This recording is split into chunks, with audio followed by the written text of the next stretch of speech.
McLaren, the name of the Formula One cars, just put its badge on a Honda outboard motor. And almost everything you're about to assume about it is wrong. It's not the McLaren you think. It's not even a new engine. And whether it's actually worth buying is a much better question than the badge makes it sound. So I'm going to take this thing apart for you, piece by piece, because every layer of it is different from what it looks like, who really built it, and why that name is doing so much heavy lifting. What's actually under the cowling, which the boating forums cracked in about 5 minutes. What it genuinely does on the water with real tested numbers instead of brochure talk. And the one catch nobody selling it will tell you until after you already want it. By the end, you'll understand this motor better than most of the people who will buy one. Watch what your brain does when it sees that name. McLaren means Formula One. It means the papaya orange cars you watch on Sunday with Piastri and Norris driving. So a McLaren Outboard sounds like the F1 team took all that speed and pointed it at the water. That's the image they're selling you, and it's a good one. It's just not true. The company that actually tuned this motor is called McLaren Engineering, and it's a different animal. It's a division of a company called Linamar, a big Canadian auto parts manufacturer. The kind of company that quietly makes components for half the vehicles you've ever driven without ever knowing the name. And here's the part that matters. Linamar has been supplying parts to Honda for about 10 years already. So this isn't some wild new crossover between racing royalty and boats. It's a parts supplier Honda already worked with, putting a famous name on a joint project. Far less romantic than the F1 fantasy, and a lot more ordinary. Now, to be fair, because this is where people get it twisted in the other direction, the McLaren name here isn't fake. It traces back to Bruce McLaren, the actual racing legend, and his North American engine building operation that won in Can-Am, IndyCar, and Le Mans over decades. That heritage is real. McLaren Engineering grew out of that world, so nobody is lying to you with the name. They're just letting you fill in the blank with the F1 team, when the truth is a specialized engine firm that shares the bloodline but not the pit lane. And if you follow racing closely, there's an even better detail. This has nothing to do with the actual McLaren-Honda Formula One partnership from a few years back, the one that put a McLaren F1 car and a Honda engine together, and honestly went pretty badly for a while. Same two famous names, Honda and McLaren, completely different story. One was a struggling F1 engine deal. This is an auto parts division hot rodding a boat motor. People see the two names together and assume it's connected. It isn't. So that's reveal one. The badge is real. The heritage is real. But the thing you pictured, the F1 team building your outboard, never happened. Which brings up the obvious next question. If the name is doing some heavy lifting, what about the engine underneath it? Because that's where the boating forums took about 5 minutes to spot what was really going on.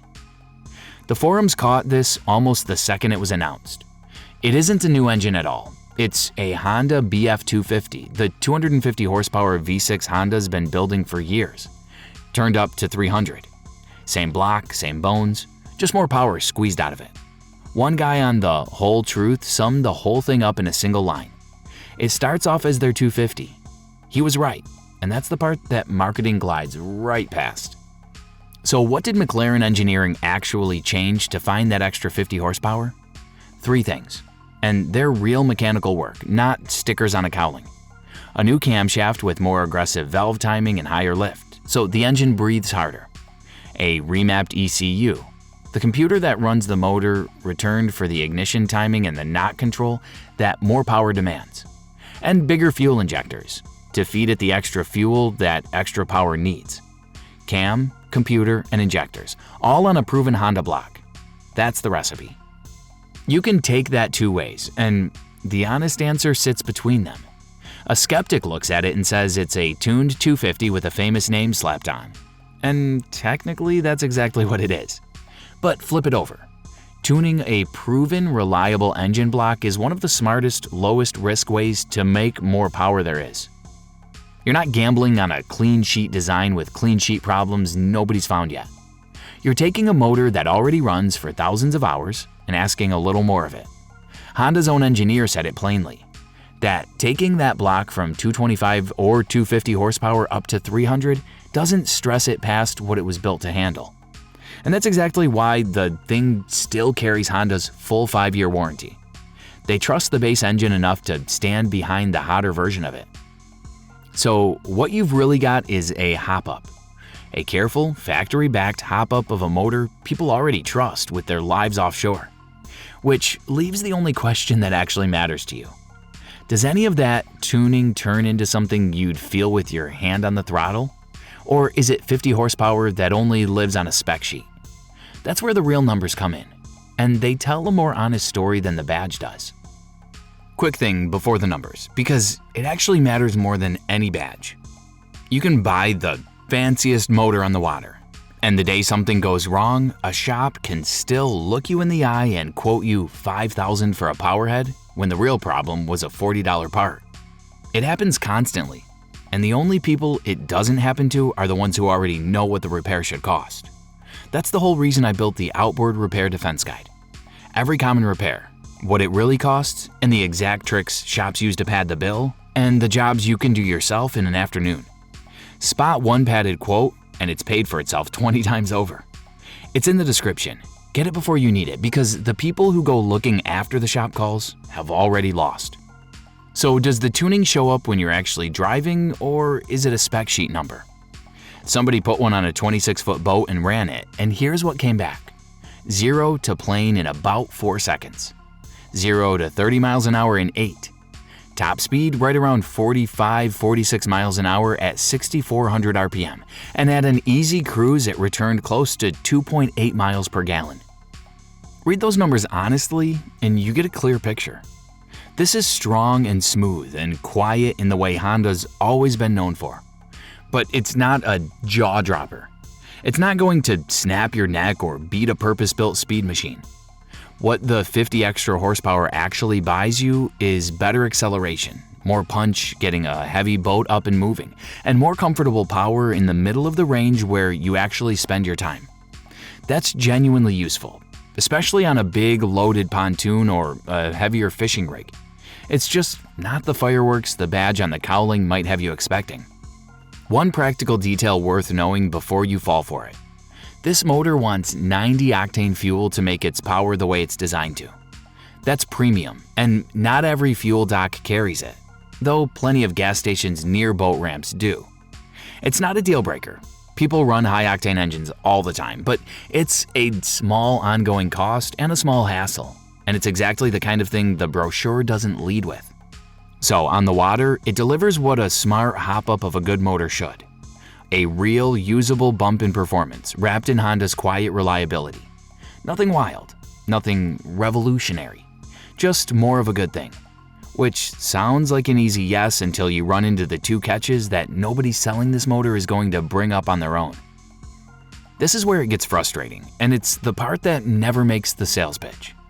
There are 2 real catches with this motor, and both of them are the kind of thing you only find out after you've already decided you want one. The first one stops a lot of people cold. You can't buy this motor to repower your current boat. It doesn't work like a normal outboard, where you walk into a dealer, buy the engine, and bolt it onto the rig you already own and love. The M300 is sold only through select boat builders who partner with Honda, and only on brand new boats they're building. So if you've got a pontoon or a center console you're happy with, and you saw this thing and thought, I want that on my boat, the answer is you can't have it. You'd have to buy a whole new boat that comes with it already hung on the back. That's a huge limitation, and it quietly rules out most of the people who'd otherwise be interested. The second catch is smaller, but it matters, because it touches the exact thing this motor is supposed to be about. This engine keeps Honda's 5-year warranty, which is good, but it is not eligible for the extended Honda Care coverage that the regular Honda Outboards can get. So the one motor in the lineup wearing a performance badge, the one that's been tuned to work a little harder, is also the one you can't buy the extra years of protection on. For a motor that's been pushed above its base rating, some buyers would want more coverage, not less. And that door is closed. Neither of these kills the motor, but put them together and you see who this engine actually is not for. It's not for the guy who wants to upgrade the boat he already has. And the buyer who wants maximum warranty peace of mind on a hopped-up engine won't find it here either. Those two catches quietly draw a line around exactly who this thing is built for. And it's a narrower group than the badge would make you think. Which brings us to the only question left that matters. After all of it, is this motor actually worth it? And who should really be writing the check? So who is this motor actually for? To answer that, you have to understand a shift that's been happening on the water because this engine was built specifically to ride it. Pontoons aren't what they used to be. The old image of a pontoon is your grandfather putting along at walking speed with a cooler and a lawn chair. That boat is mostly gone. Today's pontoons, especially the 3-tube ones people call tri-tunes, are being used to pull tubes in skiers and to haul big groups across open water at real speed. People want their pontoon to actually move now, and a heavy tri-tune loaded with people needs real power to do that, which is exactly the hole this motor was built to fill. That's the other piece of it. In Honda's own lineup, there was a gap. They had a strong 250 and they had their big V8 350 and nothing in between. The M300 slots right into that empty space, and it does it in a clever way. By getting 300 horsepower out of the lighter 250 block instead of the heavier V8. That gives you what Honda likes to call V8 performance in a V6 package. A real 300 horse punch, without the extra weight of a big block hanging off your transom, which on a boat matters more than people think. Less weight back there means better balance and less strain on the hull. For a builder speccing out a new performance pontoon, that power to weight is genuinely appealing. But there's an honest problem this motor walked straight into, and the boating forums said it out loud the day it launched. It's not entering an empty room. There are already 3 excellent 300 horsepower outboards on the market. Mercury, Yamaha, and Suzuki all already make one. All proven. All backed by strong dealer networks. So the fair question a lot of experienced boaters asked was simple. What does this actually offer that those 3 don't, especially since it won't be cheaper? And the honest answer is a mix of 3 things. Honda's reliability reputation, which is real, and which some people trust above all the others. The power-to-weight edge from that lighter block, and whether you like it or not, the badge. There's a certain kind of buyer, the performance cruiser, the poker run crowd, who genuinely likes the idea of a McLaren name on the back of the boat. And for them, that cachet is worth something, even knowing everything you now know about where that name really comes from. That's not a knock. That's just who signs up for a thing like this. So, after peeling all of it back, is the McLaren M300 worth it? The honest bottom line is this. It's a real, well-built motor. McLaren engineering did genuine work on it. Honda backs it with the full warranty, and the power to weight is legitimately good. It's just not the thing the badge makes you picture. Not the F1 team, not a new engine, and not a revolution on the water. Who should actually care? If you're speccing out a new performance pontoon or a big fishing boat and you want Honda's reliability with a real power bump, this is a strong, honest option worth a serious look. If you love the boat you already own and you want the cheapest path to 300 horses, this isn't your motor, and now you know exactly why. That's the whole story. A famous name, a clever hop-up of a proven engine aimed at a specific buyer. The badge got everyone talking, but you walked away actually understanding what's underneath it. Which is more than most people writing the check for one will ever bother to do. If this was useful, the guide that tells you what every outboard repair should really cost is down in the description. Because knowing what you're looking at is the whole game. Whatever ends up on your transom. I'll see you in the next one.